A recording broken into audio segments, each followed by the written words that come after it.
Bobby Hemmitt from Atlanta, Georgia. You're my makeup woman. Today, Bobby is going to be talking with us on the history of the Ku Klux Klan. Bobby, welcome to our... Yes, thank you. Always great to be in the great center of consciousness, New York, where we would say that basically Afrocentric consciousness started, not just in the late 80s, but also going all the way back to the Harlem History Club and all the way back to the 20s, what I hear, maybe in the early teens. So it's always great to be here.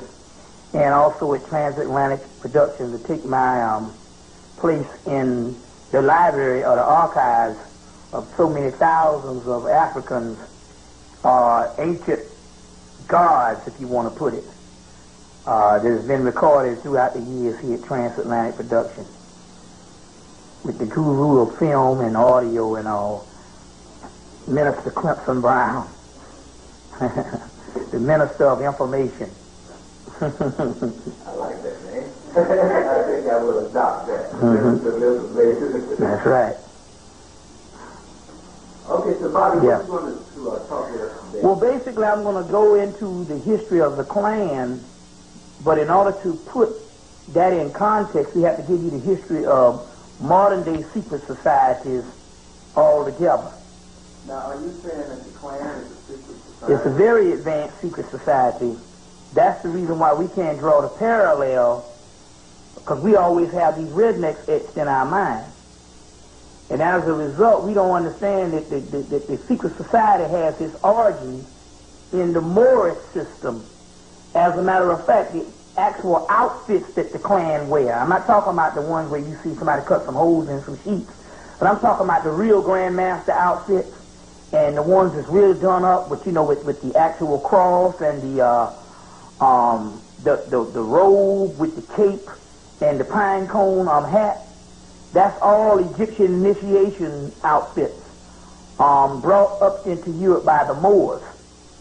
And so in order to give you a history of that and a history of what the Klan is, as well as a history of basically how they operate now, we have to give you the general history of modern-day Masonic organizations, as well as a prehistory or a little bit of history on some other aspects of the Moors and how this whole thing came about as far as how it started.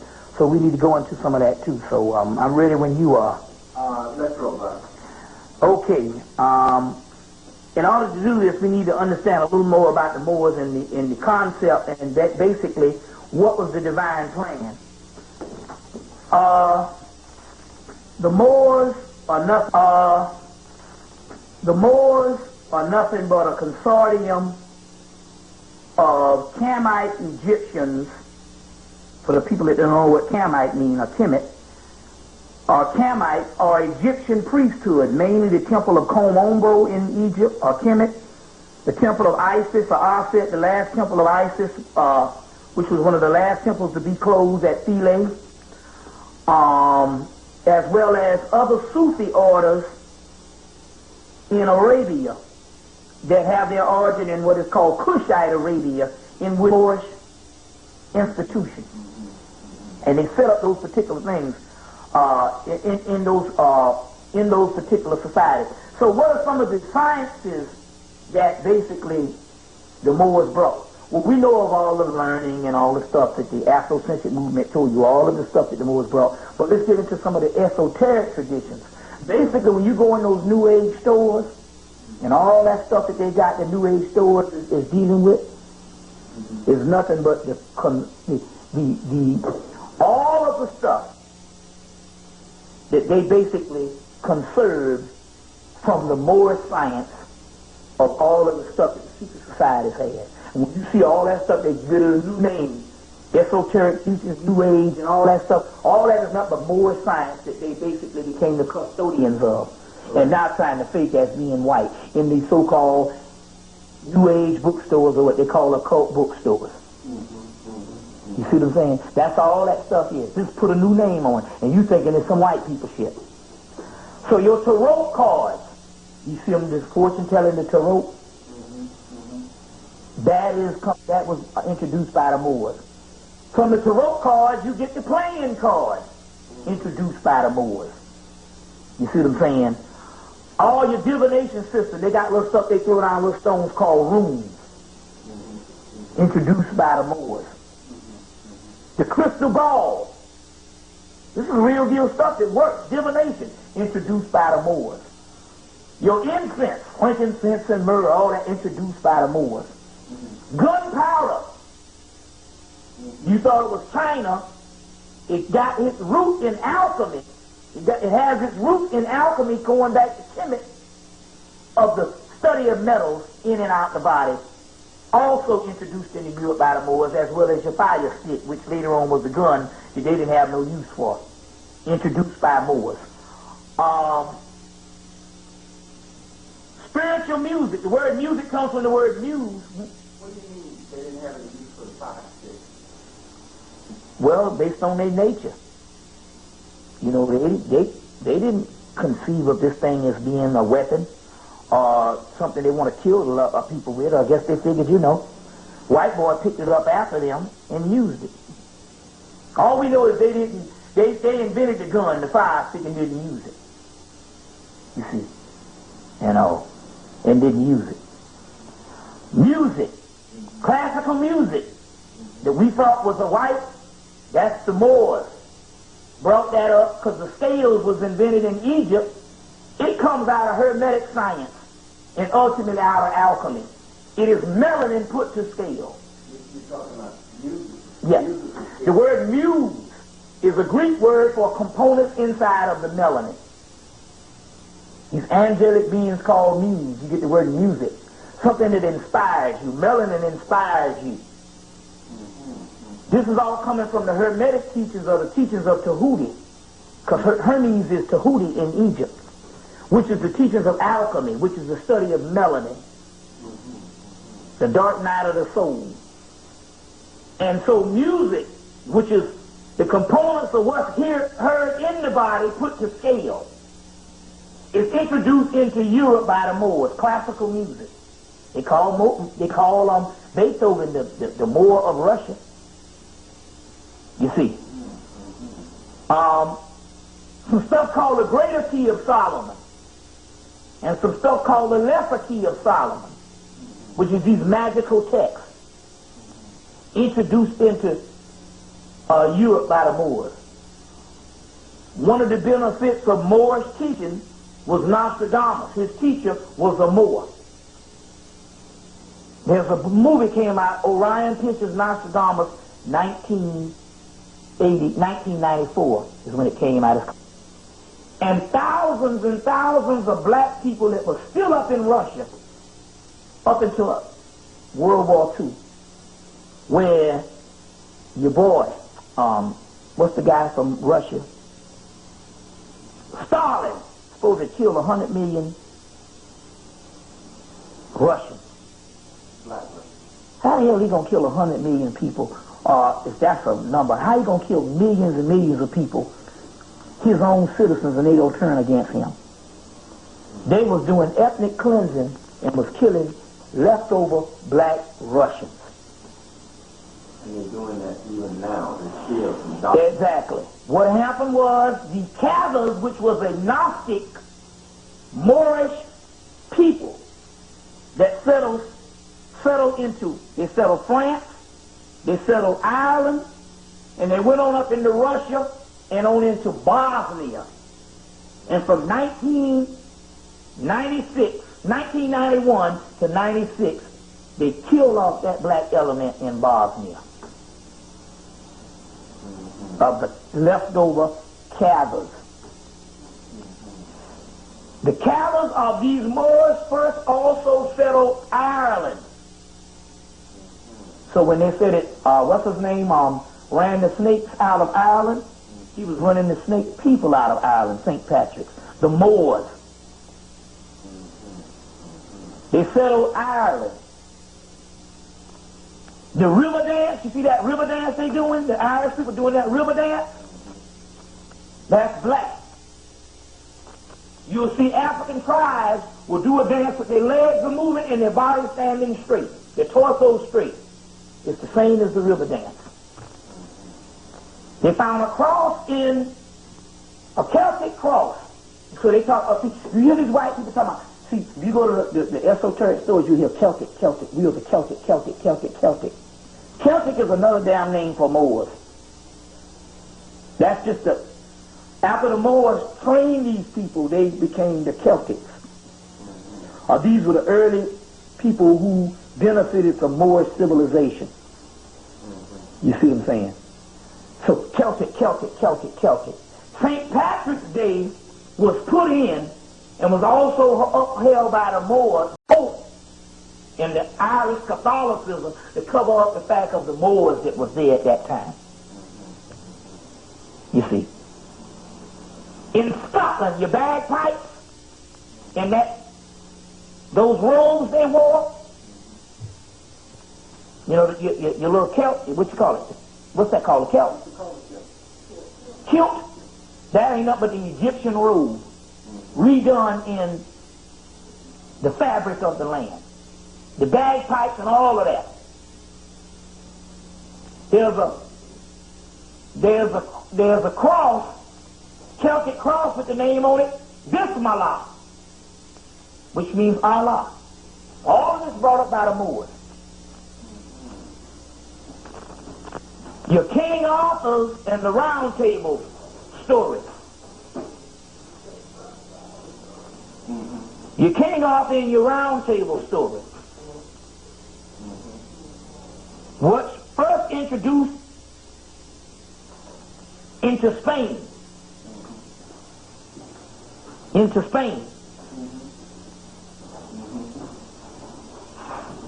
You want to stop and let him set up? Or? Yeah.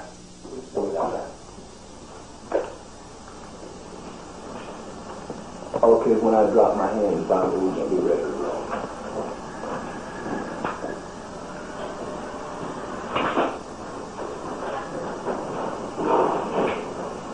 Okay.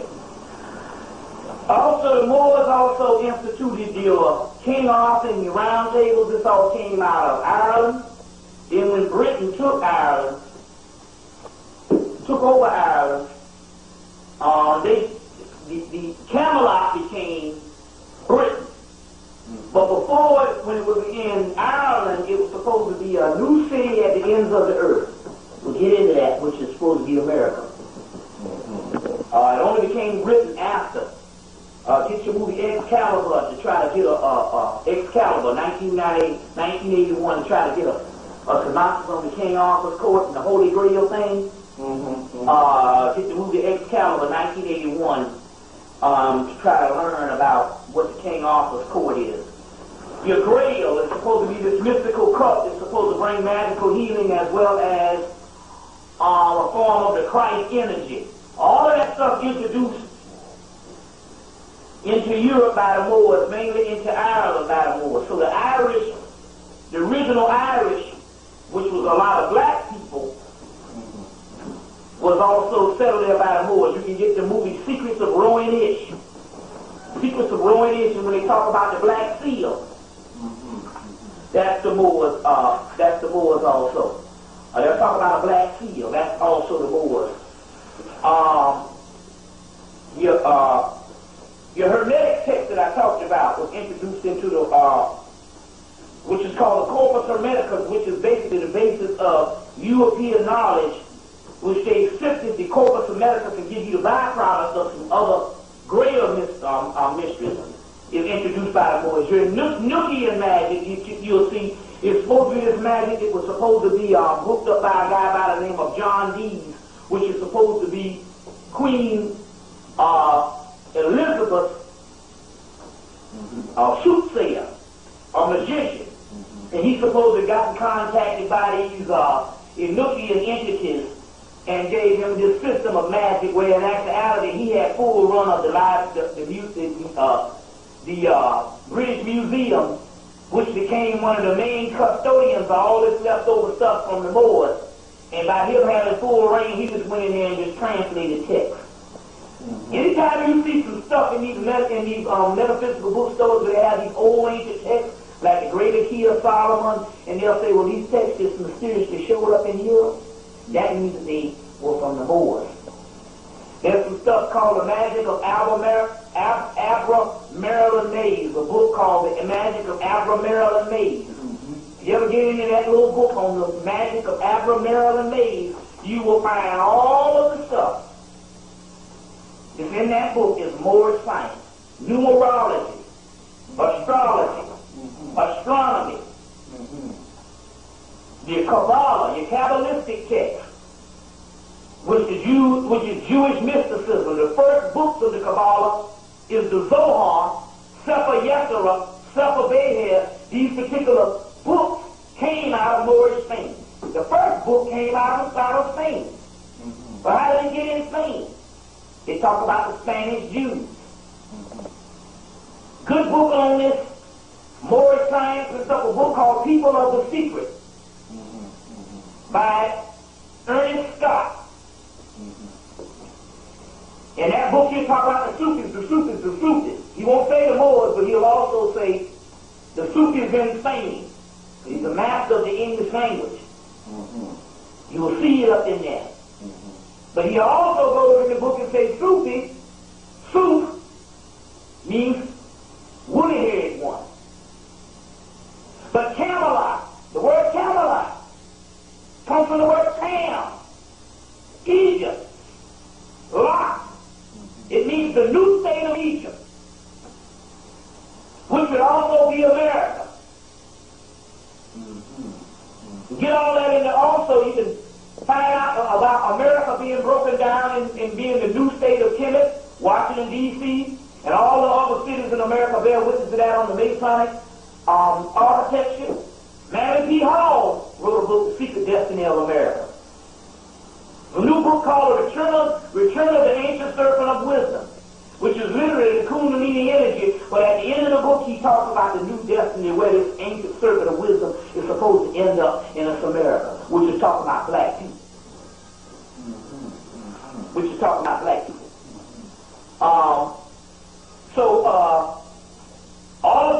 All of these texts,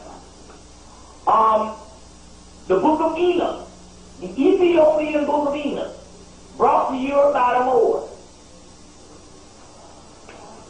which predates the Old Testament and was not put in the Old Testament because it's coming from Ethiopia. The Slavic Book of Enoch. How did Slavs get a Book of Enoch? Because all that's Moorish science. You see. Turkey was a Moorish province. Then all of a sudden Turkey get hit with a damn earthquake. But then again, we all know that based on the Hawk Project, and the white boy got the actual, the type of science to create earthquakes, hurricanes and storms, tornadoes and all that. You see. All of that coming from ancient Moorish science. Your Jews, the white Jews, introduced in the Moors or converted into Judaism by the Moors, given the Torah and given the other higher text, which is your Kabbalah. All that's Moorish science. The Kabbalah comes from the temple of Komombo in Egypt, where they got Pharaoh holding up the same tree of life that the Jews said is supposed to be Jewish mysticism. On the temple wall, they got him holding up that same tree of life, the temple of Komombo in Egypt. Correct. Also, too. The plan of the Moors was to civilize a Semitic, barbaric people, or make a people that is halfway civilized, so we can be the benefit of this particular information once we come and get set up in America, which is also prophesied in the Greek story, Jason and the Argonauts, which this story, the guy, Apollonius, was the curator or the director of the Library of Alexandria. Then all of a sudden this story, Jason of the Argonauts, where he takes the best of the Africans, put them in a boat, to sail to the ends of the earth at a land called Caucasus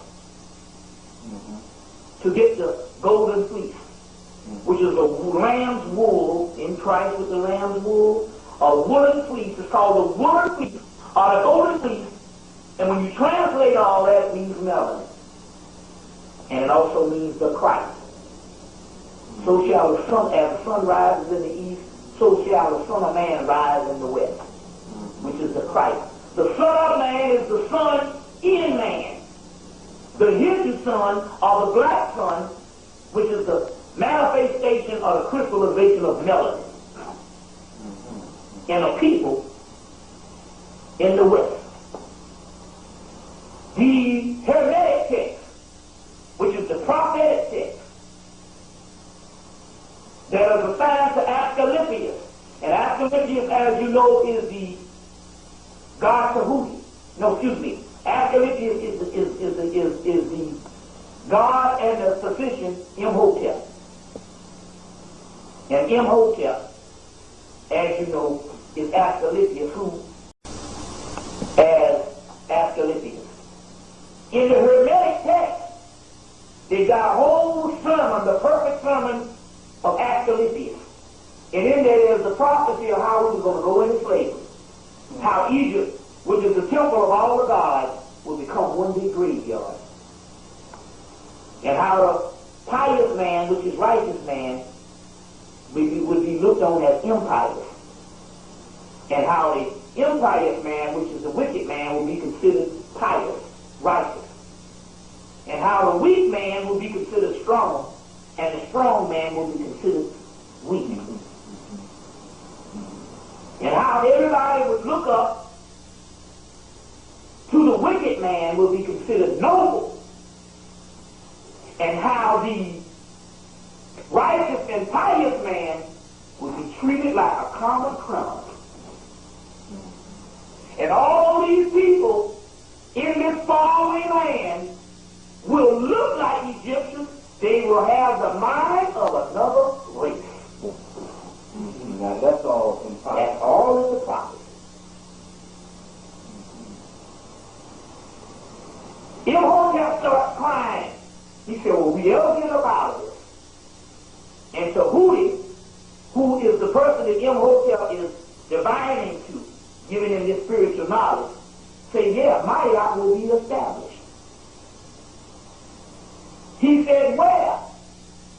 He said, there will be a land that's not established yet, that all nations will speed towards in all types of transportation to get there. And in that land, there will be an extremity or an appendage or an annex of Egyptians that will be in that land. And they will establish Maya.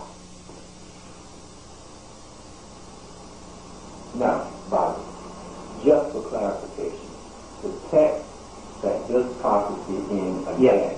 I'll give you three versions of it. Okay. One, same perfect sermon of Asclepius in Walter Scott's book, Hermetica. Okay. The other book, which might be hard to get, is by Shambhala Press, but you still probably can get it in 1992. It came out again from the 1930s. The other one, new book, is by Copenhagen, another Hermetica, which has the perfect sermon of Asclepius in it, which you can get. The other book is 3 volumes, Thrice Great Hermes, 1907 by G.R.S. Mead, which has the perfect sermon in it.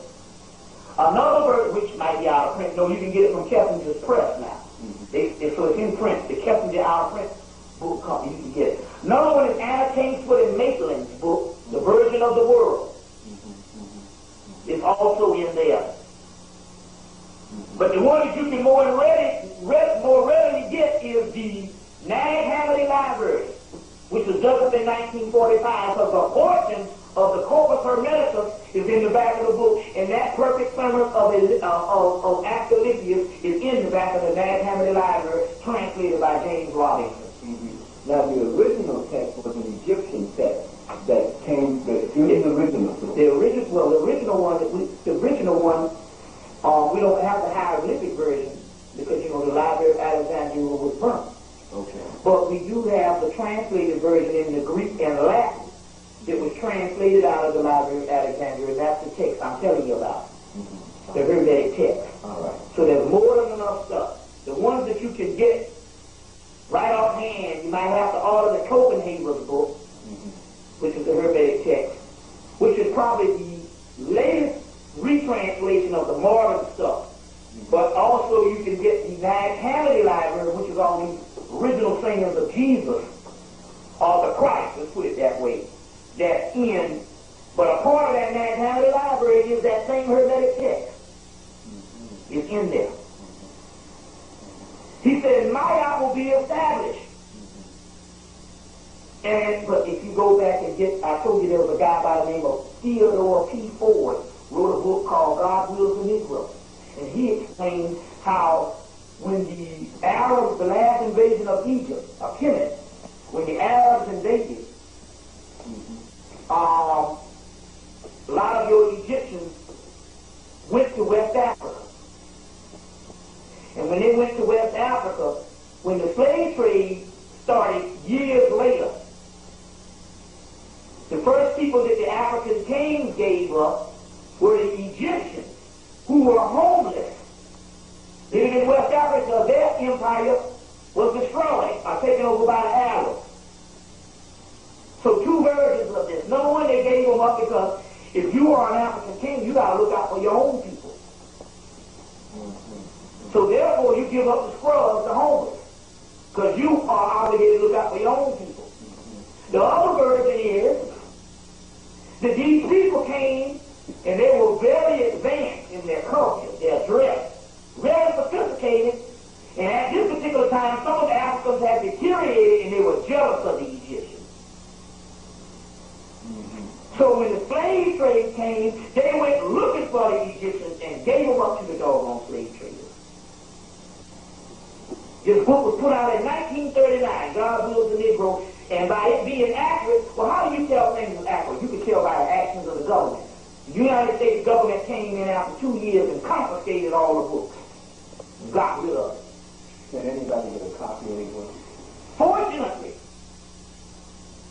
a few people in Chicago ended up with a few copies of the book. And as a result, this spring I received a copy of the book, and the copy, the photocopy, was in perfect preserved condition, just like the original book, and that's spiritual. So I have a copy of it. Now, since Brother Azariah has means of getting stuff printed, I'll just send him up a copy. Okay. And he can get a copy of the actual book. Wonderful. But anyway, it proves that the original people who came to the West as slaves were these Egyptians. Because you know, part of the Negroes that the white boy got to counter the Afrocentric movement was saying, why do you all call yourselves Egyptians? You all were West Africans. But now this is the proof that part of the great deal of the people that the Africans was giving up, they gave up the Canaanites. Which also proves why there's a stela of Akhenaten found in Oklahoma in the 1930s. No, excuse me, found in the 1800s. Before they even knew. Whenever they found this stela, they didn't even know Akhenaten existed. But they found it in Oklahoma. That's documented in Ice, the Ultimate Disaster by Richard Noon in his book. Oh, yes.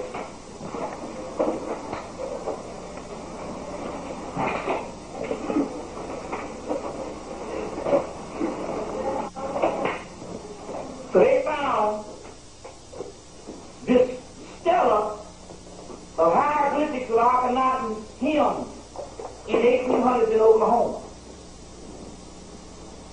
As well as they found a group of Egyptians, Native Americans speaking, Egyptians speaking and writing ancient Kemetic language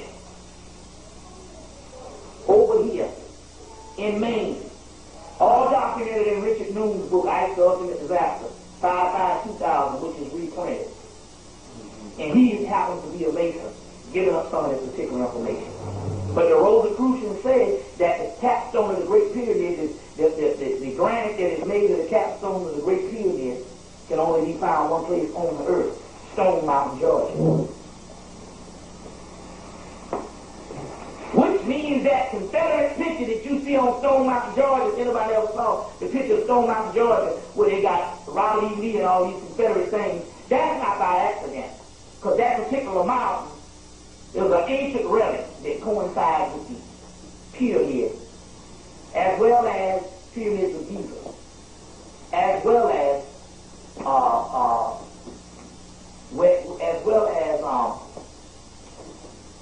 your Rosicrucians also said that the Rosicrucians also say that the white man was an experiment that went bad by the black man. The Rosicrucians say that. The Rosicrucians, because a lot of your Yahoo theory documents of the creation of the white man was taken up into Europe by the Moors. And the Rosicrucians are the ones that became the custodians of those particular documents.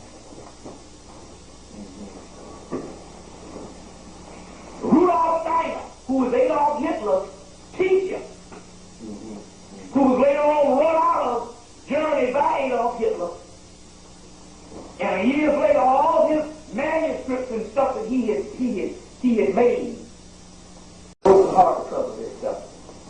And they later on had to go and get all of his particular information, and they got it by a series of lectures that he put on, and they got all these particular books. But there's about 20-something books, and one book that you can't find, you got to get some help research, is the one on Atlantis and Lemuria, where he talks about this God took a germ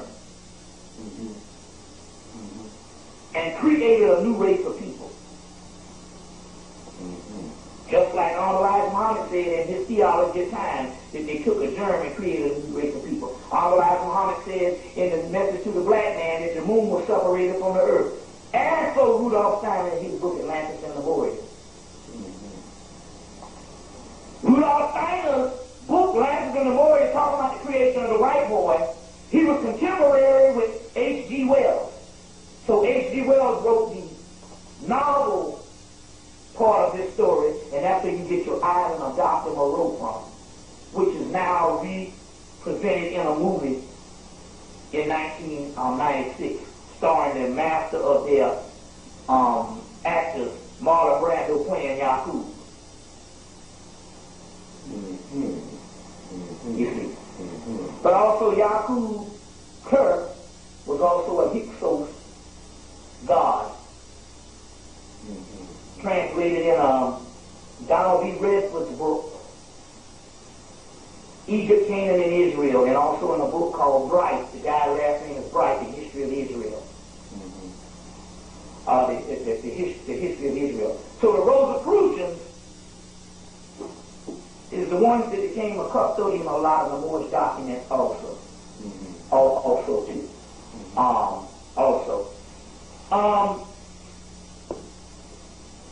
The Moors set up Europe as a result to fulfill prophecy of this vision of a new land called America, which we would come and become slaves, which is a part of the alchemical process. Now let me explain this.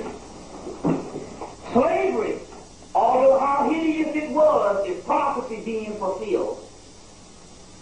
Give you two examples.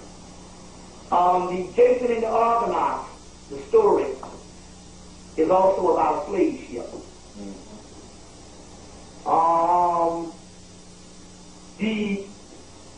The text coming out of Samaria called Inanna's Descent. Inanna is nothing but the goddess Isis, or Arthur. And she has to descend into the underworld, which is also descend into the deeper aspect of her own spirit. And in the descending of that spirit, she's a royal person. And she has to strip off all of her royal garments, her royal history, and become nothing. and literally died to become a new divine goddess of the universe. So in so many words, in the process of alchemy, and alchemy is the royal art of Hemmitt. So when you go see the movie Excalibur, Merlin, the word Merlin is Moorland, which is the Moor. Merlin is talking to one of King Arthur's sisters. She said, I can see just like you, I'm a seer. He said, do you know the royal art? The royal art is alchemy. And alchemy is the study of melanin. A part of the royal art is putrefaction, illumination through putrefaction. Putrefaction means to rot, to die, to disintegrate, to degrade, degenerate, and from the degeneration, the future species becomes new life. The phoenix rises from the ashes. So a process of slavery is a process of alchemy. After all, alchemy is taking an original substance and making something new out of it. And that's what happened to the slaves. We were originally Africans, and we were made into a new people. And as a result, like it or not, we are the ones who brought forth the ancient knowledge on the planet in the modern time. Not the Africans, although we have a few African contributors. It's mainly an American phenomenon. The Afrocentric movement. You see what I'm saying? Mm-hmm. The Afrocentric movement. In the movie Highlander. In the movie Highlander, they talk about the Highlander, which is Scotland. It's supposed to be this immortal being. And he said, you can't die, which is also talking about ultimately we can't die. We die, our souls don't die. He said, you're supposed to reincarnate, or you're supposed to be immortal until the last days. He said, until there's a land that's not established yet. This is Moorish science. And in that land, we will have a gathering. When there's only a few of us left, we will have a gathering. And in that gathering, we will fight for the prize. The gathering that they're talking about is this whole conscious movement that came about, that we've been going through, and we're going through as we speak right now. All these minds gathering together to get the prize, the final solution. So so you'll find that in Highlander 1, Highlander 1, but get all three movies. The Ouija board was produced by also a form of that particular divination system produced by the Moors. All your Hermetic science, your Kabbalah, all forms of alchemy, the Grail mythology, forms of Gnosticism, which is esoteric Christianity, all forms of Sufism. Suf means woolly-haired one.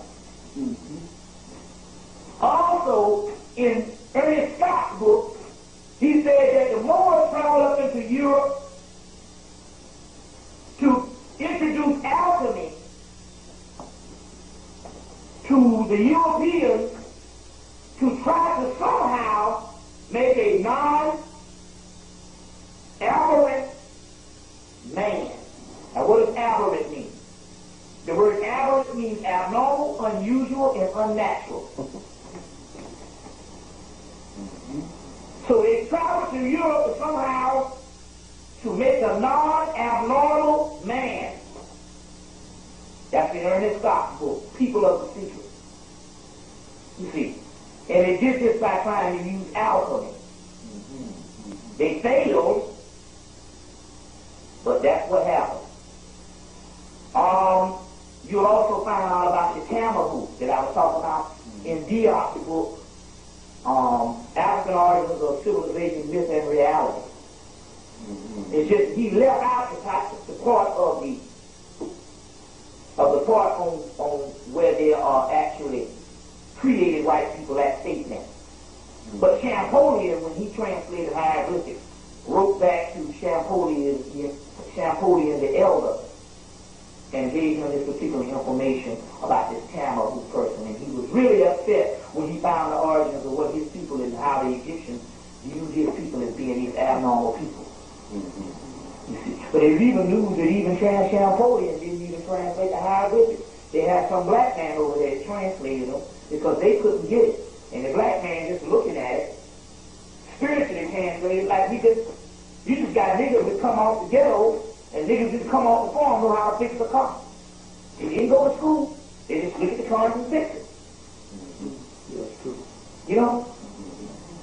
You know people like that. My grandfather couldn't read, but he was a mathematical genius.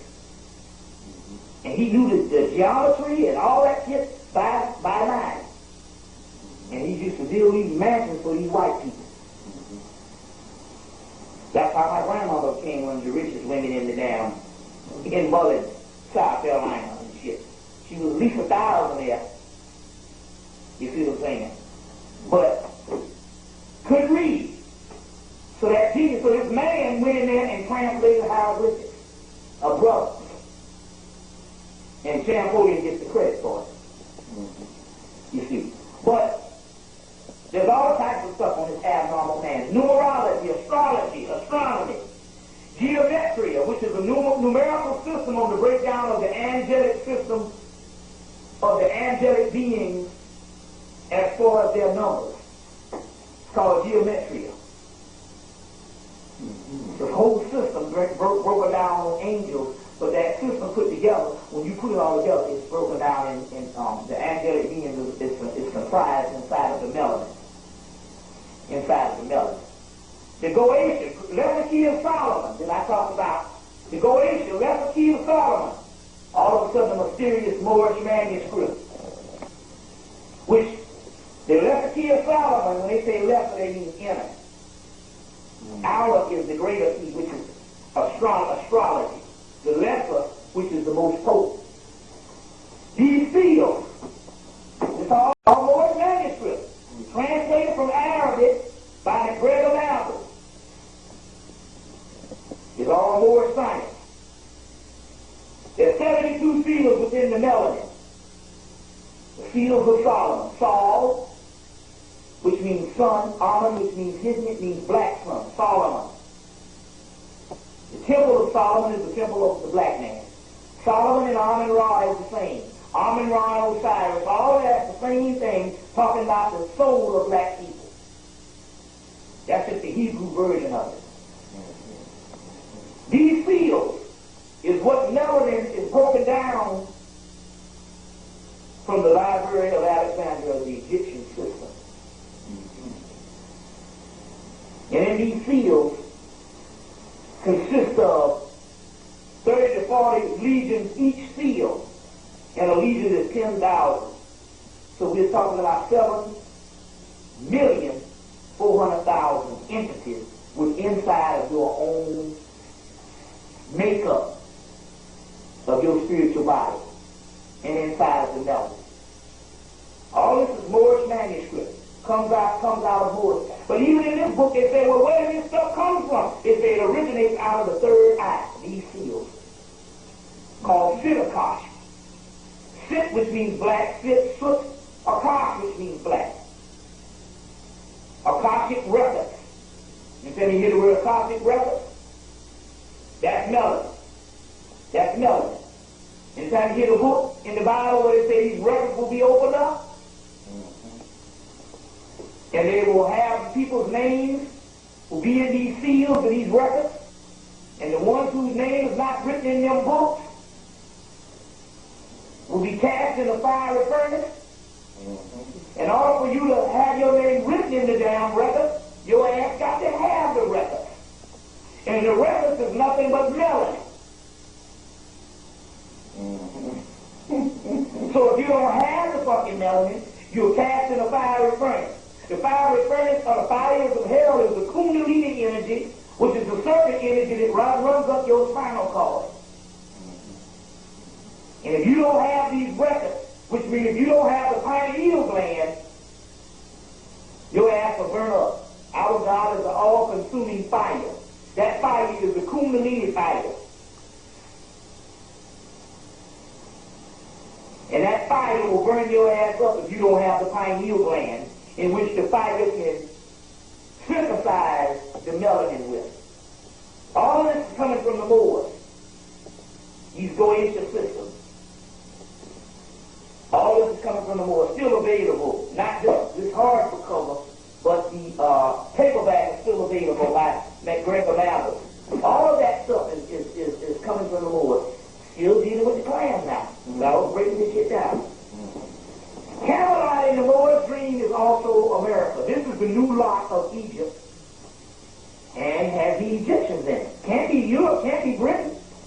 Because the most Africans are in the Western Hemisphere, and that will conclude the Caribbeans on into here, but the most advanced, like what people tell you, is the one that's right up under the belly of the beast, the empire. That's us. We're the ones that went through more of the alchemical process of forgetting who we are and dying. Even more so than the Caribbeans. Because they still have a form of African culture left behind because they were still a part of a tropical area. Mm-hmm. You see. Anybody, even the Caribbeans, they're witnesses. We are the most fucked up. But the most fucked up is the most advanced. We're the ones who made most. We'll get into that when we get more into the aspect of that, the esoteric aspect. The movie Braveheart is dealing with the African origins of Scotland and how the British tried to breathe the African aspect out of the Moors out in Braveheart. He said if we can't fight them all, we'll breed them all. Well, I thought that they white people all the same. They were talking about black people. You see what I'm saying? They were talking about black people. Because of what they were actually talking about. So, the Moors set up America. You hear the Moors always talking about that.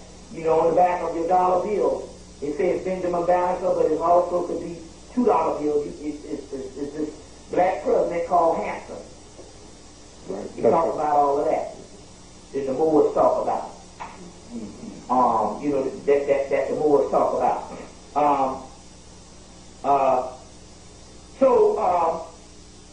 All of this stuff, even though it was so degraded or it was so horrible as far as the process of slavery, but then again, on the other hand, it's prophesied in the Bible, because up until World War II, the only people who fulfilled the prophecies of Solomon or the book of Psalms of these people suffering was black people in America and the Caribbean and the great diaspora, until a joint project with Hitler and the Jews, because Hitler was Jewish, and the head state of the Jews who would try to front their way into history. They set up the whole Holocaust thing and sacrificed part of their people to go into the Holocaust thing. You see what I'm saying? There wasn't no 6 million. Most Jewish scholars will tell you it's only like 600,000. That's just a symbolic representation of their suffering. But anyway, they set up this whole Holocaust thing so that they can authentically set themselves up as being the Jews that will be persecuted. And so therefore that led to the state of Israel. That's all a plan of the Illuminati secret societies to make a historical Jew out of a non-historical Jew. And in order to do that, he had to suffer like the book of Psalms. And up until the World War II, we were the only people that fulfilled that prophecy. And after World War II, most people think that they're the ones that suffer. And they created their suffering. There's a whole book called The Creation of Ancient Israel that shows how these crackers go through history to try to authenticate their particular history. And make up history just to make themselves the original Jews. The new book I call The Creation of Ancient Israel. Ancient Israel. I think that guy's name is Whiteland. I'm not sure. I got the thing. I'll find it in a few minutes. But before then, we were the ones that fulfilled this particular prophecy.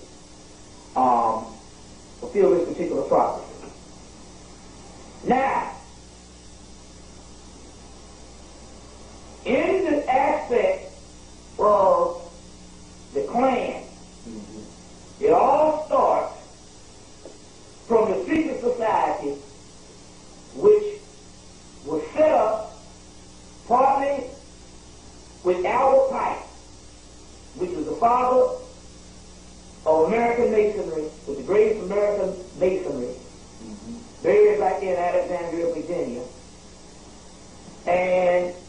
started of the southern jurisdiction of York Rite Freemasonry.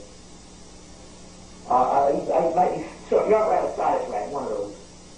And Albert Pike, as a result of losing the Civil War,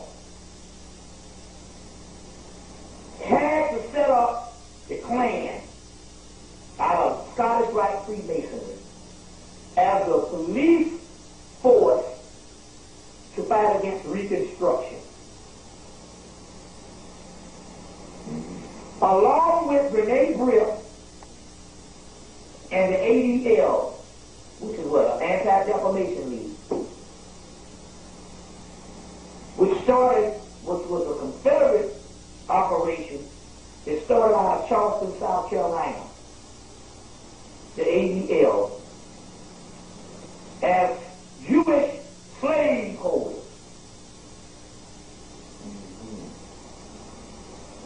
And started the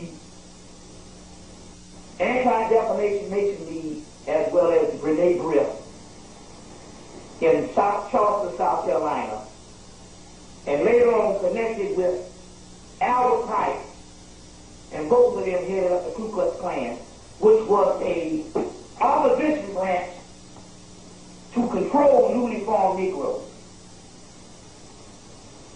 coming out of slavery as a law enforcement branch, which is the orders of your police, part of the same Klan organization. To get this, that particular part on the ADL is the book called The ADL, The Ugly Truth, which was sent to me graciously by Brother Azariah. You still have some of these? A lot of them, yeah. Yeah. So you can get this book, ADL, The Ugly Truth, which is put out by the Jews, right? Which is put out by the Jews. Which is put out by the Jews. You see what I'm saying? They deal with that particular Jewish part. And after they lost the Civil War, the Jews said, well, we must find a new way of slavery, and they went into the drug trade and opium, and later on into crack and cocaine and all the stuff we have now. But all this is a connection with Martin Luther King. I mean, not Martin Luther King, but the assassination of Abraham Lincoln. And half those particular ones that was pardoned from the assassination was Masons, because they inducted the president at that time into Masonry, and he pardoned all the Masonic people, and the ones that got blamed for it, like John Wilkes Booth, was non-Mason. But it was a big conspiracy. Now, one question.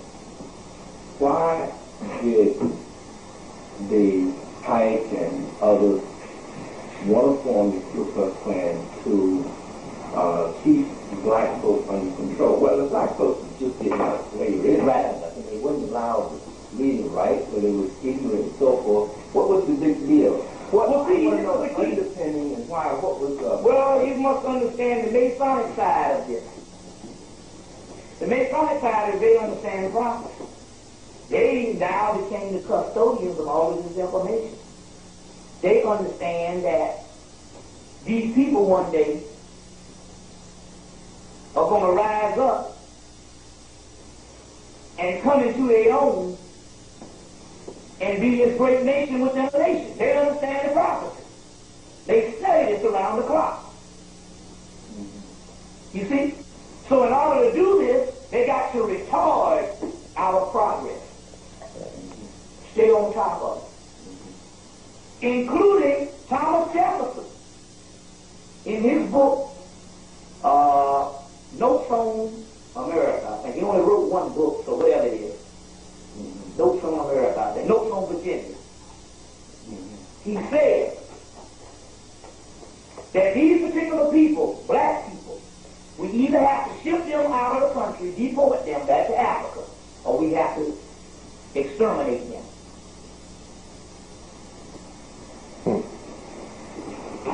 People see in this book, the Nelson, they say that most of the history is recorded by individuals. So most people think that he said that, the people who would teach this, they didn't understand that he was speaking on behalf of his Masonic lodge And this is policy of the lodge that he is saying.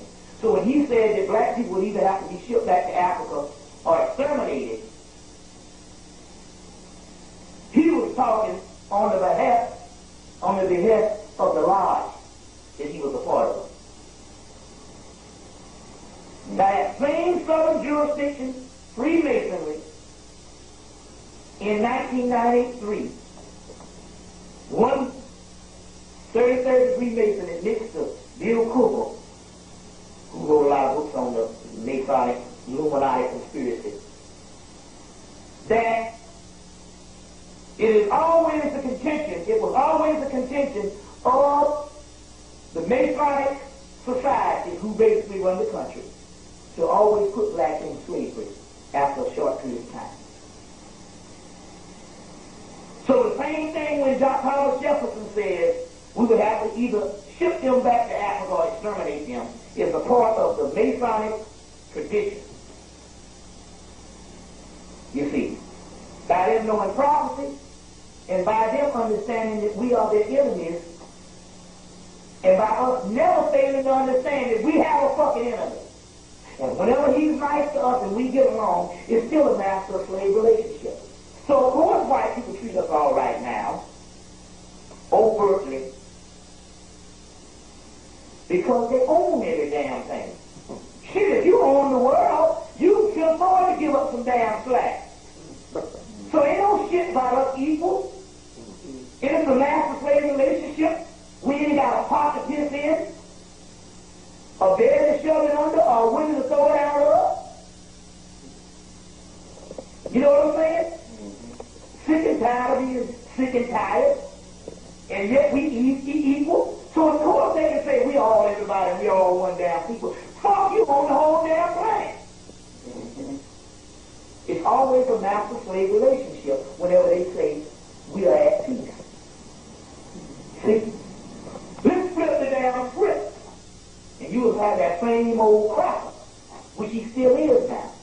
He just updated his racism because he's more in charge now. You see? And he could not be a technical slave master with the old outmoded way, which we'll get into in a few minutes. Now, what happened was this. In Reconstruction, first of all, the Klan is an advanced secret society that has its roots all the way back to the Moorish name. The setup, the actual outfit, you'll see the same outfit in a picture in the Richard Noon's book, I love to the fact that you will see a ceremony going on in the pyramids, and they got on the same white outfits and cone-shaped heads, which is also these pyramids. The Pope has a form of that hat, which is also the Osirian thing, all of that. The Pope has on the same white robe and outfit. You see? So this is some real deal stuff. You'll find that becomes Egyptian in origin. Just like the word Aryan. The original Aryans were black people. See that Aryan nation? The original Aryans were a Hindu crew of people which were black people. And the Indo-Europeans came in and later on started calling themselves Aryans. But the original Aryans were the Indian people, black people. A later day spin-off of the Dravidians. Yeah, and the Europeans killed them off. Right. Took their names. You see. Bobby, you was talking about the pyramids and that yes. symbols that they were. But do you know anything about the Europeans gathering, the Illuminati, doing a ceremony, a ritual around the pyramids? And yes. They're supposed to do all of that now, but it's just a ceremony. I mean, they don't have the power to change nothing no more than just basically trying to keep this imperialism going. But as far as any type of spiritual stuff, it's not going to do anything. We are in control now, we just don't know it. Now, we'll get into that also, too. You see, that's just another one of their rituals that they are constantly engaged in. You see what I'm saying, also, too. So now, this Klan organization is a very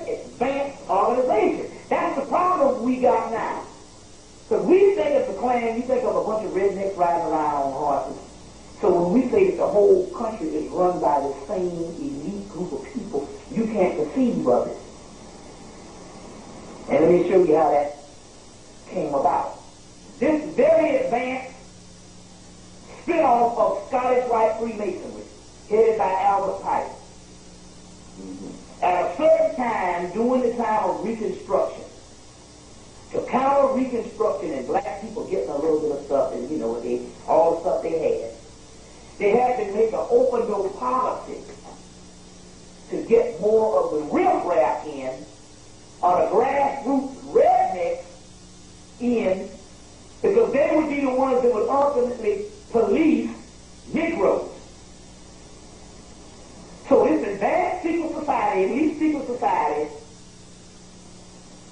opened up an open door policy to get more of the average citizen, like the National Guard, into the Klan, into this secret society, because that would be the strong arm based on the most amount of people they had, by our numbers, sheer numbers, to police Negroes and to keep this Jim Crow subservient state going up until the 1960s. And to keep a certain fear by lynching, killing, mobs, and all that stuff as a form of no more than law enforcement. And the same law enforcement that is set up in the country is based off the York Rite, Scottish Rite Klan, including when they looked up after the 1940s and noticed that they had an enormous migration of black people out in L.A., Los Angeles, and didn't know how to train them.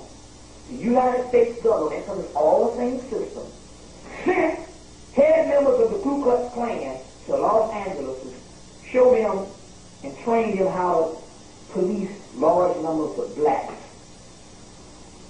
The LAPD, how to police large numbers of blacks, because this is what the northern part, from fucking Florida to New York, was taught under the same system on how to keep black people down.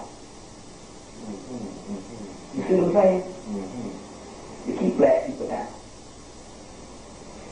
Meanwhile, after they established an institution of neo-slavery,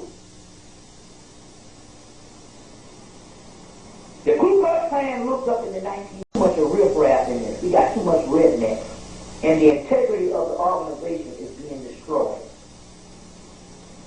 So the head members of the Klan, or the secret society, used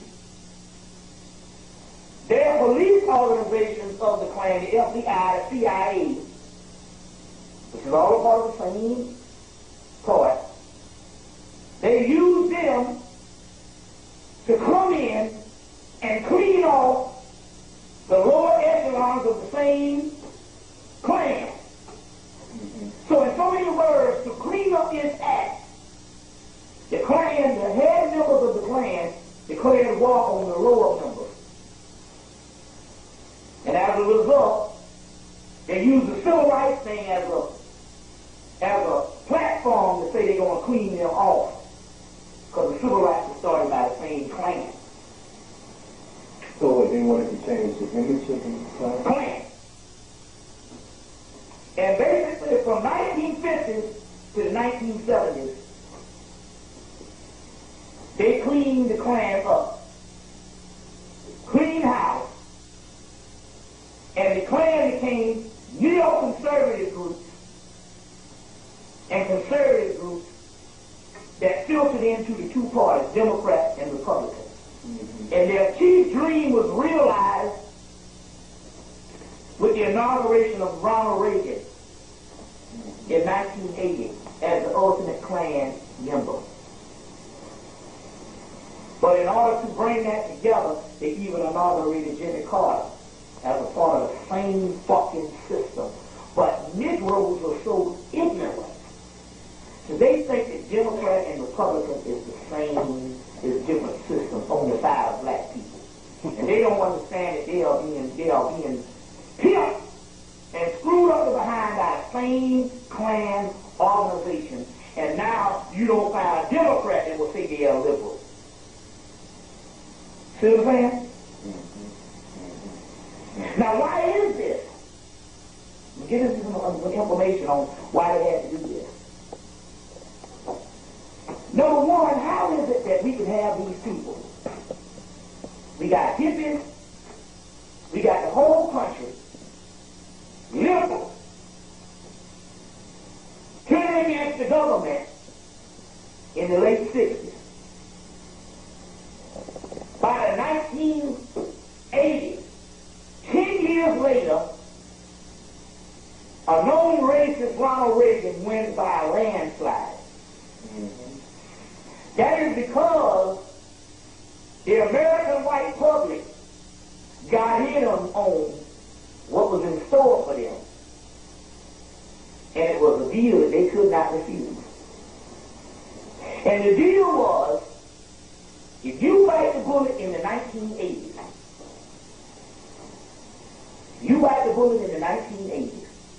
and we trim the fat based on government spending, we can take this money and funnel all this money into a pool of money that if you are a white citizen, you will get paid a stipend of $30,000 to $40,000 a year just by being a white citizen.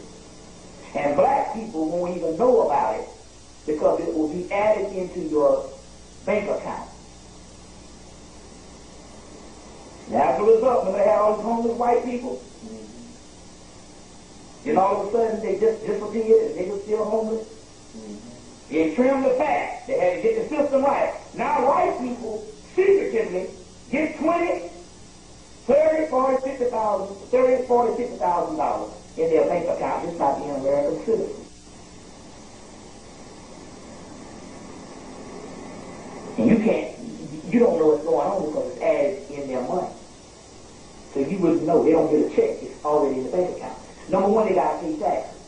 Number two, you say, how could this be done? Well, motherfucker, you paying for the shit.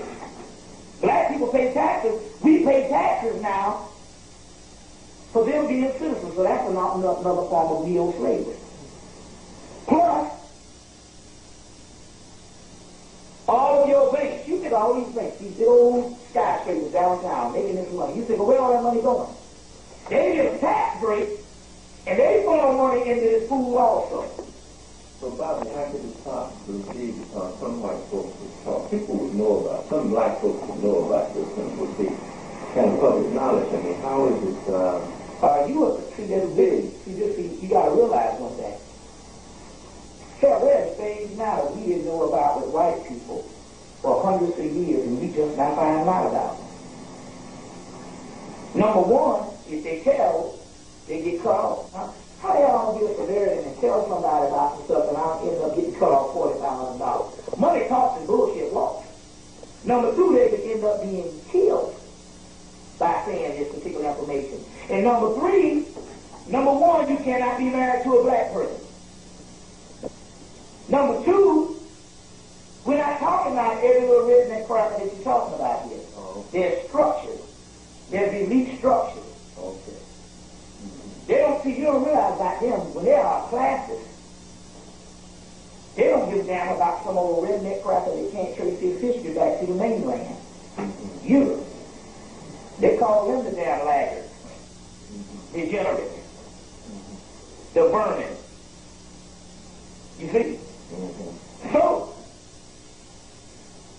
not all them crackers get it, but the great majority of white people that you see that's functioning out here on a level and you can't understand how you can't get on top of bills keep coming knocking you in the ass every damn week is because they get a stipend. And they did it all because they cleaned the house. So then all of a sudden, all these affirmative action programs and these entitlement programs had to be cut down because that means they can't pay you and they getting the money. First, you got to realize this.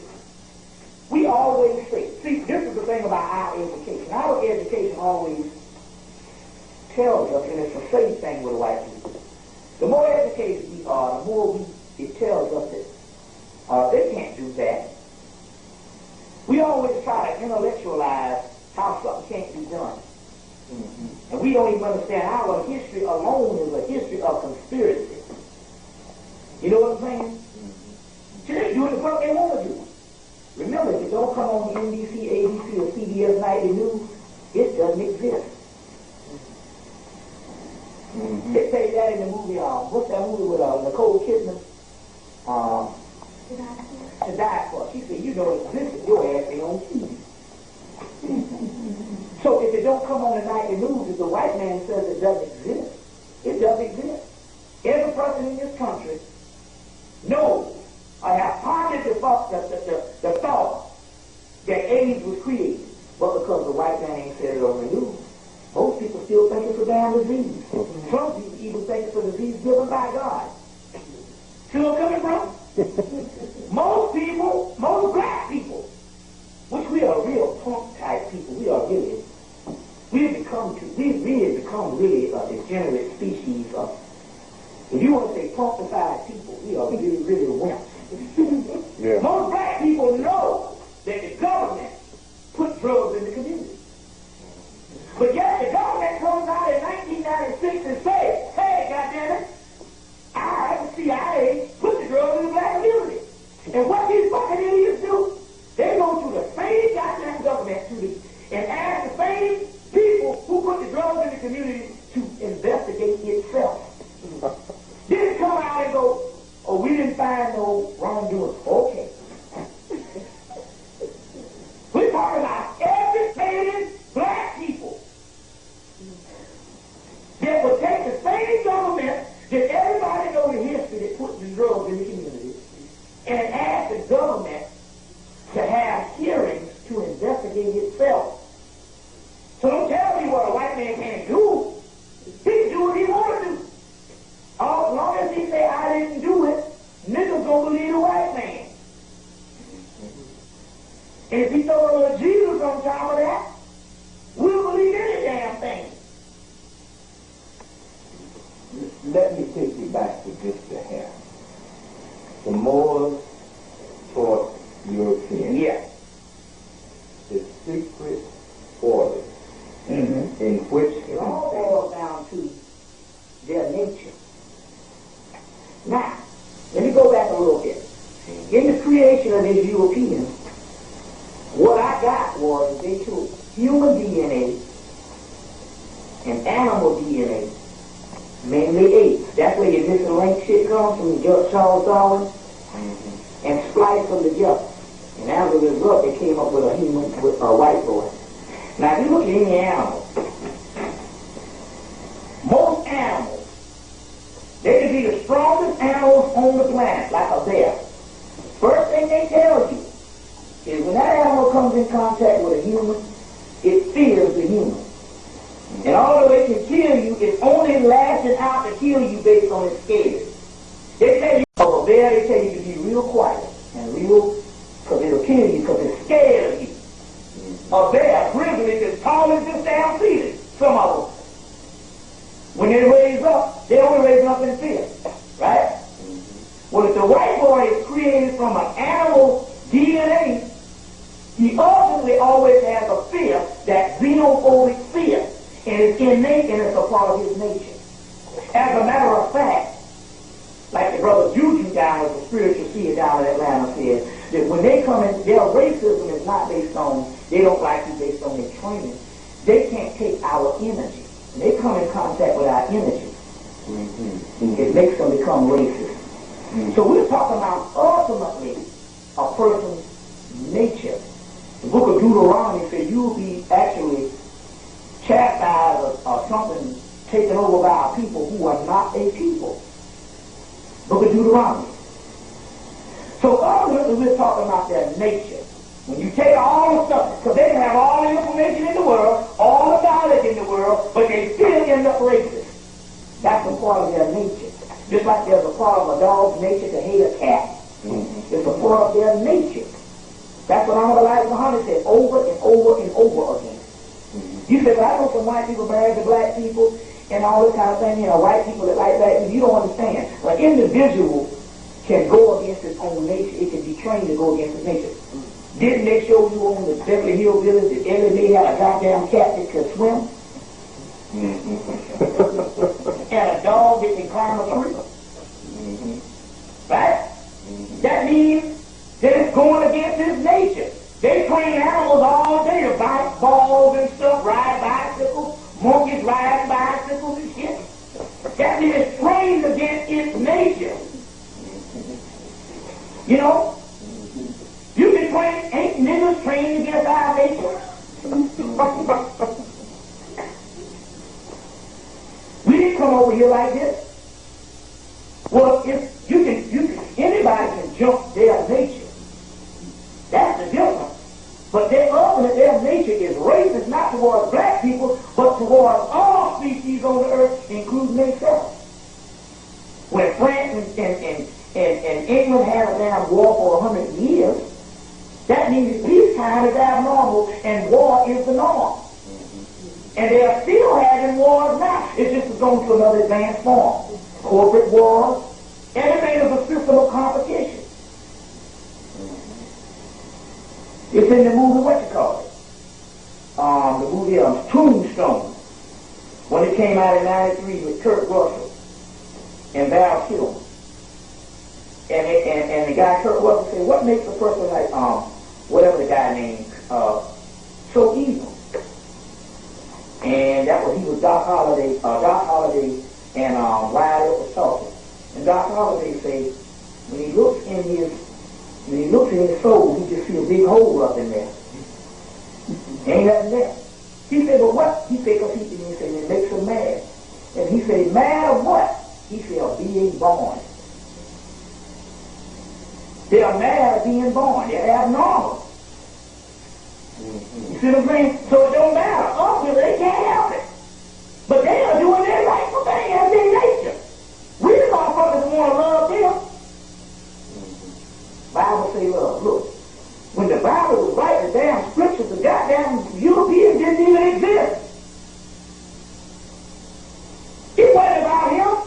They got our fucking book. You know what I'm saying? How the hell is shit included the European and he didn't even exist? Or even if he did exist, the people who was writing the scriptures didn't know about it. This was a scripture of another people. Bobby, I asked you a little earlier, at what point did the Europeans, were they created, did they evolve? How old are they? And if you can, just so that... When they talk about 6,000 years, they can't trace their history back to 6,000 years. I think it had to be a little bit earlier. I get somewhere in Atlantis and the Moorish, when we had the advanced technology. Just remember, Atlantis and the Moorish was Egypt. Egypt was the capital of that because we got the Sphinx. It goes back 90,000 years. Carved dated. And those pyramids are the same age. They just can't carve it as old as the Sphinx because the pyramids was covered with limestone, remember? Which was used to build the mosque of Cairo. You'll find the limestone, you'll find it on the cover of Earth, Wind, and Fire, all album, and you'll also get it in the whole story in the Secrets of the Great Pyramids of Peter Thompson. But my point is they were created sometime in the pre-dynastic period. So who knows? It's a little over 6,000 years. Just that was probably the time that that we probably recognized them, or they recognized themselves, or whatever. So who can really say how really old? Remember, whatever it is, it's not as old as us. The Kabbalah says that the intruder has now slipped in and is causing luxury. What's the intruder? The intruder is a person who wasn't there in the beginning, but now is intruding in on the original people, and he got the original people in slavery because he caused luxury, materialism, consumerism. You see? And they say, well, who are these intruders?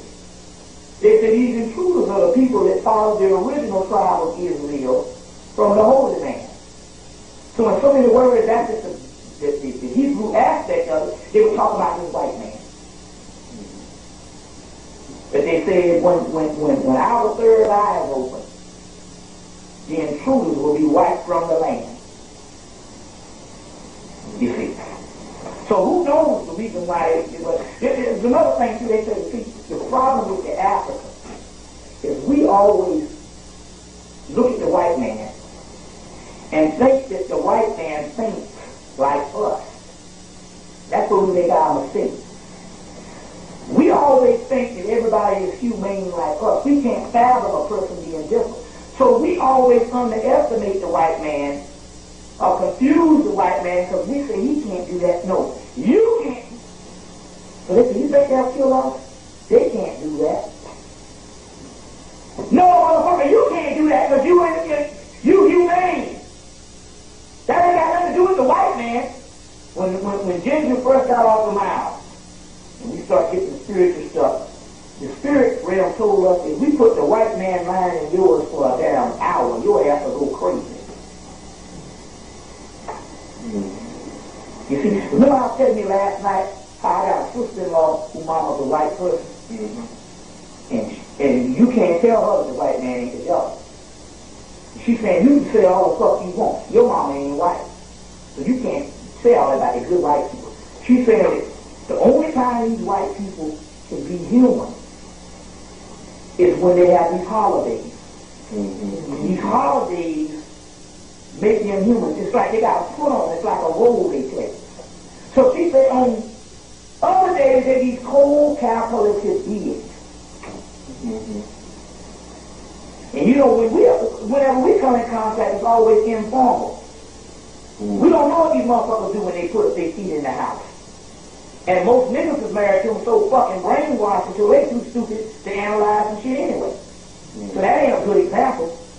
Every now and then you'll get one wake up one guy say, I was married to this girl. So I got tired of having hair all in my food every damn day. Something was wrong. I was always sick. Yeah, I just got tired of pulling hairs out my mouth. So I'm saying that's normal for them. They hair in their mouth all the time. They be talking about their hair in their mouth. You see them on fucking TV. You see what I'm saying? Even if you look at the white people in the movies and on TV, they don't look like that in real life.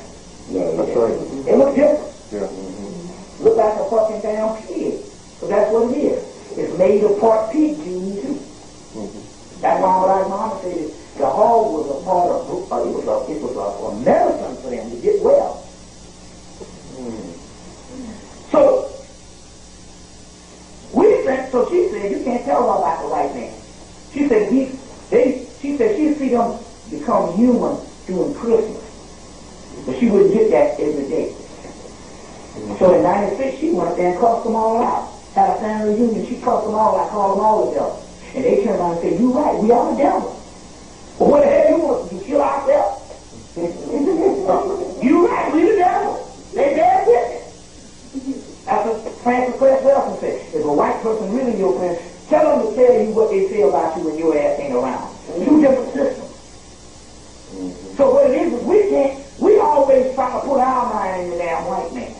And that's why we can't understand that this man is a genocidal beast. And because he treats us a certain way with manners, we can't decide or we can't distinguish the difference. You understand what I'm saying? When they come in contact with you, it's informal.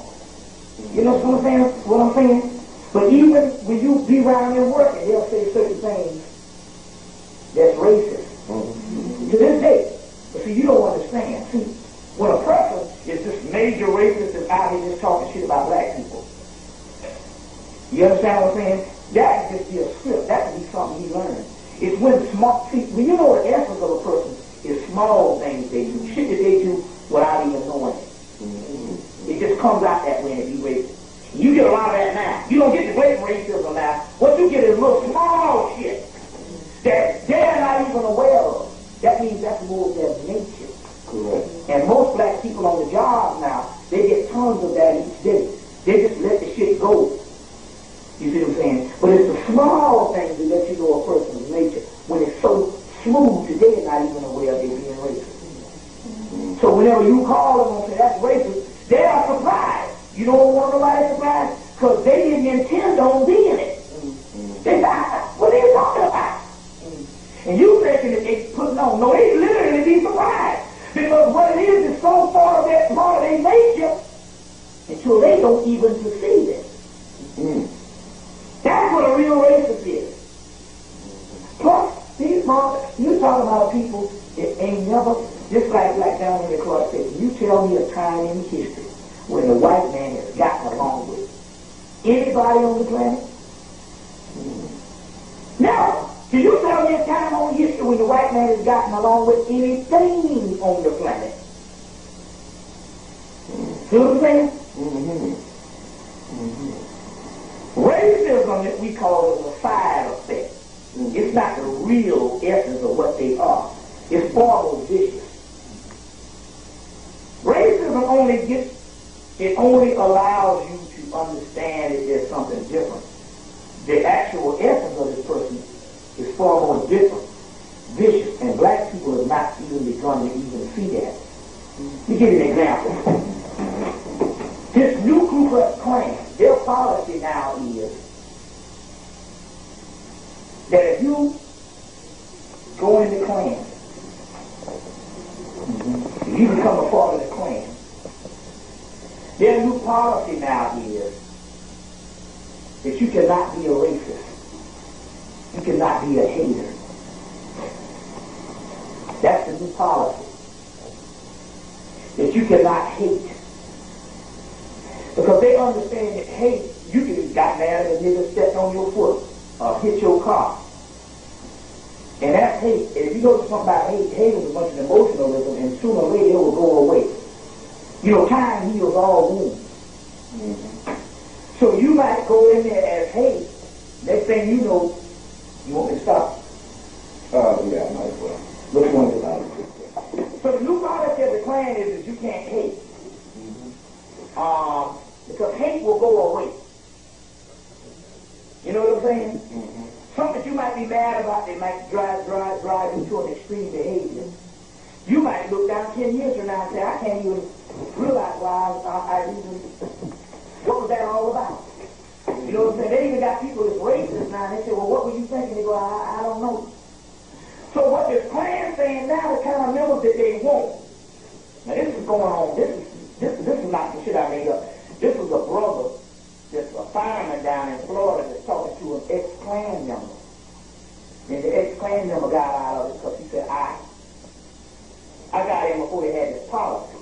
And I used to hate black people based on being taught something or something happened. He said, so after a while, after time, the hate dried up. The hate dried up.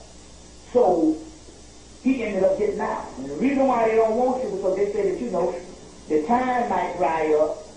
You know, the time might go in, it might heal all wounds. And you might defect from the Klan, and next thing you know, you go on the TV or you go into some other place telling some black people some shit. On some talk show or something. You see? So to get out of their plan, to make sure their plan is safe, they said we want people to understand that we are fighting against white genetic annihilation and the well-being or offspring of white people. Now, as a result, after they cleaned up the Klan, the groups that wouldn't conform are those redneck groups that was left behind after they cleaned house became your skinheads and all these Aryan nation and clandestine groups.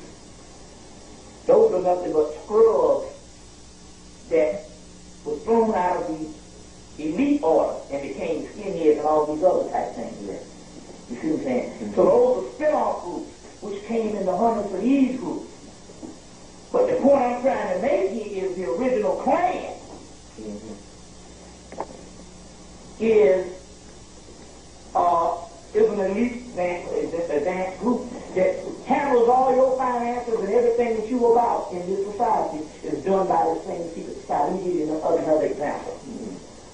The same guy that told him about you can't hate and all in the new clan told this brother, and I often wondered this, how neighborhoods can be all white, and 2 or 3 blacks move in, and these whites can move out, where the whole neighborhood don't take 10, 15, 20 years to become black. They can move out overnight. Right. He said there's a policy, because they're part of a secret society. So if you're a brotherhood, you look out for each other. Right. There's a policy that whenever blacks move into a certain neighborhood, and they know that neighborhood is going to be black, and some black people, some whites, some broke protocol, and them sold the nigger. What they do is the bank will call all the people in that neighborhood and offer to buy their house. And that way they can sell the house and be out of there in record time. And meanwhile, we're going to sell the shit back to blacks with these little real estate people at a high price. So we talking about an advanced system. You see where I'm coming from? We're talking about a very advanced system. Now let me give you some other information. The Spin Guard Brothers, which is the NAACP, is a part of this whole Klan organization. So the Spin Guard Brothers, which is a Jewish organization, which is also a part of Renee Griff and Anti-Defamation League, started the NAACP. As well as later on started the Civil Rights Movement. Now why did they start the Civil Rights Movement? There was 2 Civil Rights Movements. One was some black guy in Alabama. See, the key is that they started in Reconstruction, they started the Freedmen's Bureau, which started the black colleges and the black churches. See, the key is, if you're going to have a black civilization, we need to be in it and control it, so we can dictate how far you go with what we give you. Right. So the Freedmen's Bureau started up a lot of this stuff in Reconstruction also. And all of them are together. Now, they start up the black colleges, and one of the main mottos of black colleges is culture for service. White people culture to serve white people. The rest of black history is self-explanatory. Which comes with your Negro Boule, which is your first post-graduate fraternity, later on led to your other fraternities. Now, your other fraternities were supposed to be having the same policy of the Boule. It's just that by it having a turnaround of people in the undergrad coming in all different lifestyles, it never did get to that level as the Negro Boule or Sigma Pi Phi, which is basically advisors of the king to keep the white man house and all. You see. But they started the black preachers. Which is, if you're going to give a person a theology, it's not going to be far from the damn Catholics and any other imperialistic form of worship. Give you an example. My brothers in travel in South Carolina down there to them Goonie people, the people down in Beaufort, the African things. Right. The Gullah Festival. The Gullah Festival and all that. They went down there to some Goonie people, which is some Oshun priestess of Europe that does reading. Right. When they got down there, they saw a mysterious building. It was unbelievable. They said, "Oh God, what is that thing there?" This old-looking mysterious building. And the Ocean Goonie people told them, when the slaves first got out of slavery, they built them a church for worship. And they all had different worships from the different, they had maintained and cultivated Igbo, Hausa, Yoruba, Bojan, or whatever these African societies. And they knew that each slave had different worships, ways of worshiping. So they would come into the church, they'd have something like an assembly, like a home, everybody come there, they would do an opening festival, and then they would stop, and each person would go to each side of the church and worship their own way of worship, based on the African tribes, or the African systems of worship. And then they would come back together at the end and have this benediction. The white man came in and saw that shit, built him a Baptist church across the street, and the other church been bigger ever since. And these people lost tons of that information. So these churches were also set up to make sure that we didn't have no link to our ancient African civilization. By giving us a doctrine that said that we was evil. And all that's based on the devil. You see? And training these Negro preachers to be nothing but Uncle Toms. Whereas you know that we didn't even have a census of black people until the Negro preachers signed all the black people up for the census in the early 1900s. So this was a way to get over on top of the preachers who ultimately didn't even know they was getting over on. I mean, it's not like some of these preachers ultimately know. They do now. We see these churches of the government now. We'll get into that also too. But to get on top of the religion, get on top of the colleges, because these colleges were always founded by the churches.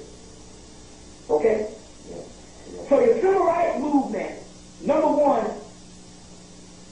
they looked up and they had Noble Drew Ali's movement, they had Honorable Elijah Muhammad's movement, they had other movements in Harlem and different things.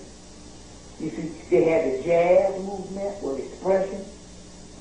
They had negritude, that thing, the Harlem Renaissance. The negritude, you know, they had Harlem Renaissance. They had all these different movements, a home and abroad. Garbage movement. And they had figured out in the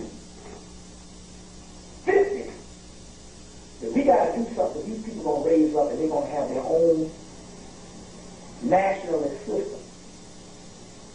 Because they are big in numbers. Okay?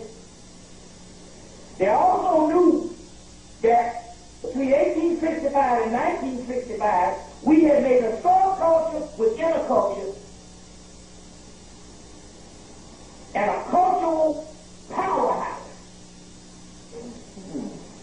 that educated black people from high school and college on the same level as white people with less facilities, poor conditions. Music, entertainment, education, doctors, lawyers, baseball players, and everything that the greatest society had, we had in segregation. Separate but equal work. And produced a black Camelot that was foreseen, by the Moors, had become a reality of a new Egypt in a land far away. And they had already had the history of it. And they would have to break that black Camelot. Because the main culture started borrowing from that subculture. The music, the way white people express themselves, just the basis of cool and rock and roll out of the 50s. It started changing the greater culture. You see? They knew that if we had gone segregated up into the 1980s or 90s, that we would have been an economic powerhouse that could never be broken.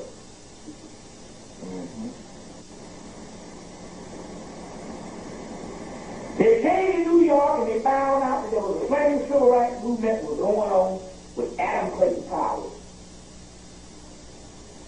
in the Nation of Islam, Malcolm X. And they understood that the original civil rights movement of Adam Clayton Powers would not be controlled by niggas up in Harlem, by letting the white man dictate to them how this shit was supposed to be done. So they had a big ass problem. Meanwhile, this country here never being apart from Britain. You see? The old lodge, their mothers and fathers came over and told them, look, y'all got a problem over here with these niggas. And it's going to be a big problem. But we got the damn solution. We had a government agent by the name of Gandhi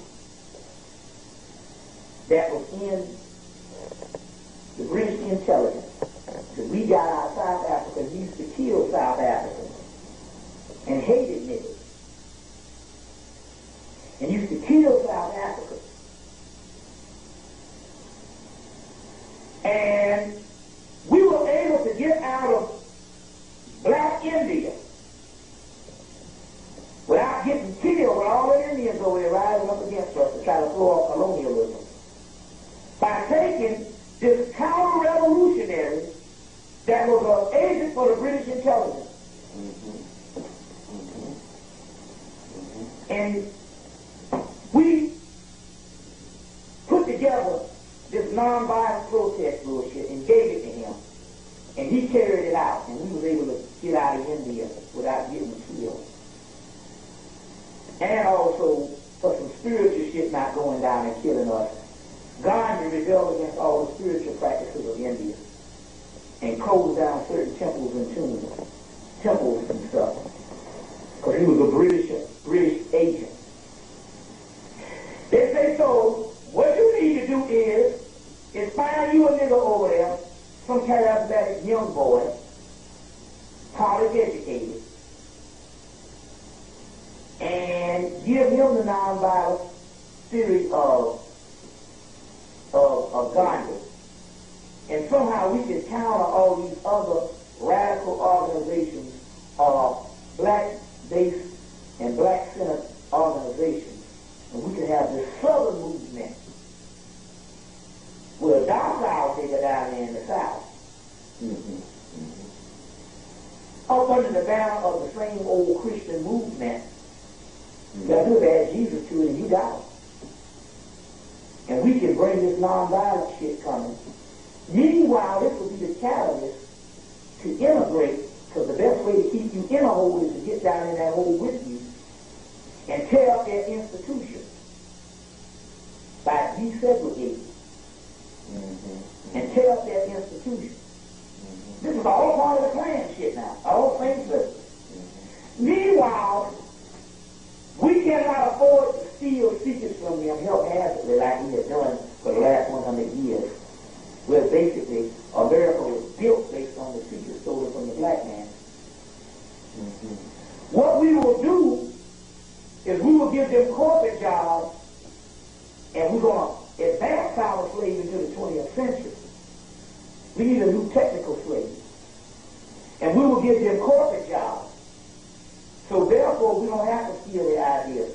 They will hand their ideas in on Monday morning, and that's called a work, a project, or your assignment. And we can get shit for them for free just by working for the corporation. So our new technological era that we get ready to go into, we got to have the niggas in on it, because they can perceive things better. Hell, they invented half the shit anyway. So we got to update our slaves. You see? Now remember that I told you that the Scottish White Freemasonry said that one day we got to put the slaves back into slavery. Correct. Well, we went back into slavery from 1865 on up in the Nile when we started getting jobs and started working back on the farm. Before that, we were segregated with our own institutions. Only a few of us worked for the system. As a result, we were integrated back into the system, just like we was all in the system at one time with slavery. But you say from 1865, well, after 1865. After 1865, we was let go from physical slavery. Right. We re-entered into a new technical slavery called corporate America, jobs and opportunity, and Korea. You see what I'm saying? Which basically destroyed our subculture civilization, the new Camelot. That would have been an economic powerhouse had we stayed segregated. You see, in segregation we had everything. We had more than we have now. We had everything. We just didn't have a lot of money. Yeah, but the segregation period you're talking about now is what period of time? From 1865 to 1965.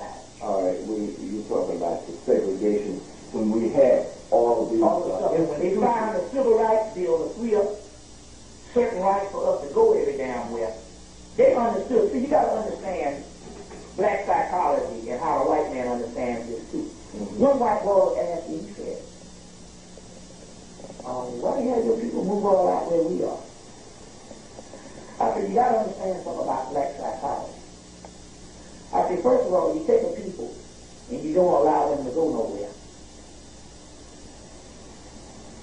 And they already are childlike people, basically. Real simple. Let us make a child. Then it's like you got some, it's like you got a person, you know, they tell you if you got a real strict parent, soon, and you know, they won't let the child go nowhere. Then as soon as the child gets from under the parent's supervision, the child runs wild. He's doing anything. I've seen girls that was real strict at home. Shit, they go to damn college, and next thing you know, they running trains on niggas. I've seen this shit. I've seen niggas that literally, you know, wild girls, but they were the same old girls at the time. Locked them down too long. You see what I'm saying? So when they got out, they just ran wild. Well, that's what happened with a child like people. They already understood it. Once you take these people out of segregation and give them freedom to go where they want, by them being a childlike people, they'll have the responsibility to stay in their own communities like other ethnic groups who was not phased by slaves. So these people, they don't run wild. All of a sudden, we ran wild and started shirking responsibility because we were thinking the responsibility was a form of conformity. And we didn't understand that this was not a melting pot. Every race here doesn't melt. Most of these races have their own responsibility to their race. They just go into the marketplace and do business in the marketplace and go back to their own culture. Correct. What happened with us, based on black post-slavery black insanity, which is black psychology. We just ran wild. And in our minds, because we was held back from not going anywhere, couldn't go these places, we misconstrued staying together, you see what I'm saying, with being a part of the same segregation. You see. So we moved all out where the white man was. You see. Because we misconstrued, we thought that staying around your people was a form of segregation, which in actuality is just a human condition. That was later on called segregation. So as a result, psychologically, we started running around like damn fools and shirked all responsibility and weakened the infrastructure of black America, whereas it's totally destroyed. I'll let you in on a little secret. There ain't no such thing as black America no more. Or black community. You get a sense of it because you're still in New York, and New York is still a real segregated town. You see what I'm saying? But if you go to the rest of the country, there's no such thing as a black community. See, you are segregated based on high rent. See what I'm saying? Your monkey ass gotta live with niggas and shit, because otherwise you're going to have to sell out the books. But other places where the rent is not high, they ran wild. So whereas now, there's no such thing as a black community. 98% of all black upward mobile that graduate college in the United States of America don't live inside of the main black communities in other cities, in other states. So basically, there's no such thing as a black community. Whereas in America now, modern America, there's no such thing as a community. Most people now live, they're in their house, they're in their car, they own the job, they're back in the house, they go to the market, but it's no community base no more. The society has changed. It's not a real community, not amongst white people no more. It's called a postmodern society. It's changed. It's a technological society where the individual is provided with everything he needs not to commune with the next person. As a matter of fact, in most neighborhoods in America, to know more people, You got more goddamn problems. Motherfucker come over, birth begging for shit. Aggravating you. So society has become such a barbaristic society of the white man survival of the city.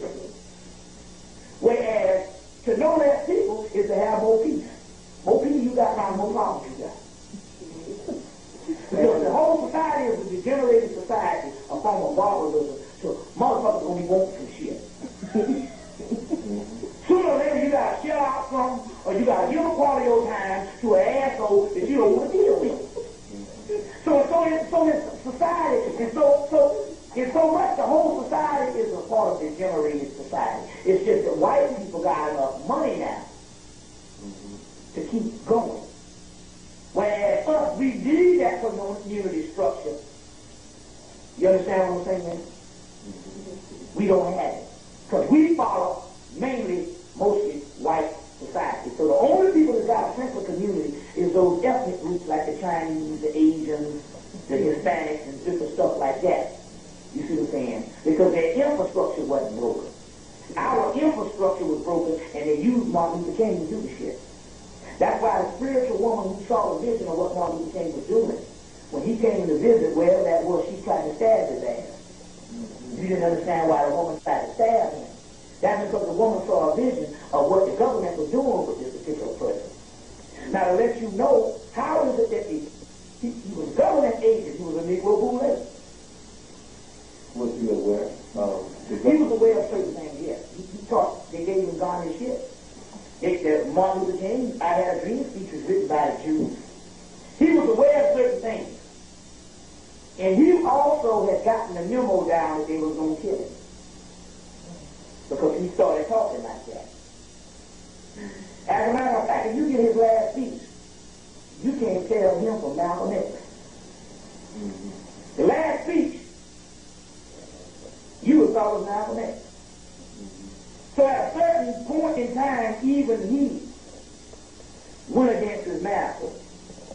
First of all, like I said, it was inevitable. They were going to kill him anyway. So that's, whenever you make a policy that you want to stick, because anytime anybody black person start making good common sense, the first thing they do is they give you Martin Luther King.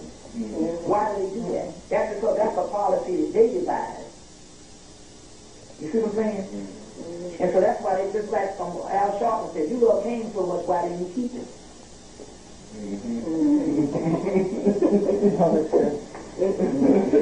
But why is it every time you start making common sense and you confront them on some things they do, they give you Martin Luther King? That's because Martin Luther King was a foolproof system that they put together. Remember, they didn't even want him to be in it at first. They was going to get Ralph Allen at it. But he was too old and had already had a church and was already established. So they got him. King. See what I'm saying? And he was groomed by Rockefeller from the beginning. All that. He was an agent. Look, one guy told me back in 92, brother in theological school, and I think the Spirit must have told us this. He said, white people, he said King was not a Messiah for black people. King was a Messiah for white people. Look at this picture of King. As a result of what King carried out to stop the black Camelot from rising to its full potential in which it was doing, why is it that the person who gave him a birthday, so you don't get to get a national holiday in this country, not unless you were on the side and met the goals and the objectives of the oppressor. Why is it that the person who gave him a holiday, who allowed him to get the holiday, who signed it into order, was one of the most racist presidents ever lived, Ronald Reagan? Plus, you must understand propaganda. You must. Do you think King knew that he was an agent? He was really an agent, or he was being used in his Now, name? he knew he was an agent. Goulet knows that goals and objectives. As a matter of fact, there was one brother that was a Goulet said, you know, something that you just can't get out of.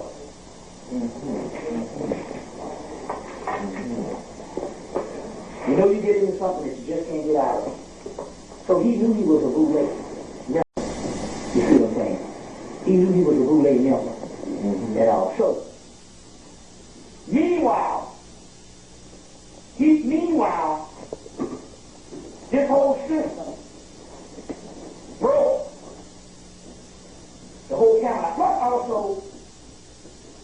also, you can use, if you put together an ideology or a messianic level, you can also use him in the future for certain things. If you notice now that basically as far as the white man goes, the only person he even shows you as a part of any type of history is Martin Luther King. You would think if you was a person from another country that the only person that ever did anything was Martin Luther King. Hell, until I start getting into the consciousness, that's all I thought that ever did anything. You see what I'm saying? So that's a form of government mind control, is to give you one person and name all the streets after him. I'm going to show you something. Just about every city you go in that's got a high population of black people got a Martin Luther King Drive. This all makes sense. First of all, he didn't do that damn much to get a street named after him in every city when you think that he got a whole history of black people.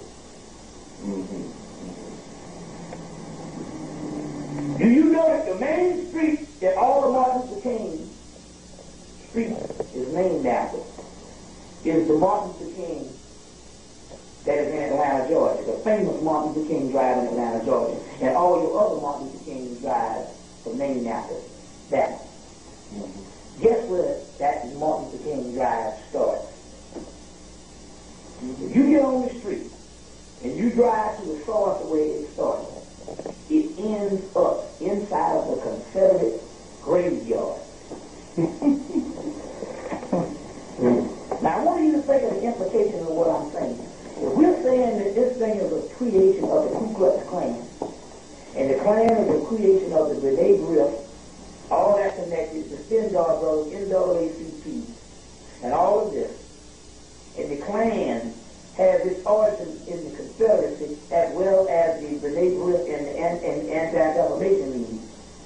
Why is it that the Confederate graveyard, not in Mississippi, not in Alabama, not in North Carolina, South Carolina, but in the home of the Confederacy, the capital of the Confederacy, and the Confederate graveyard in the middle of Atlanta,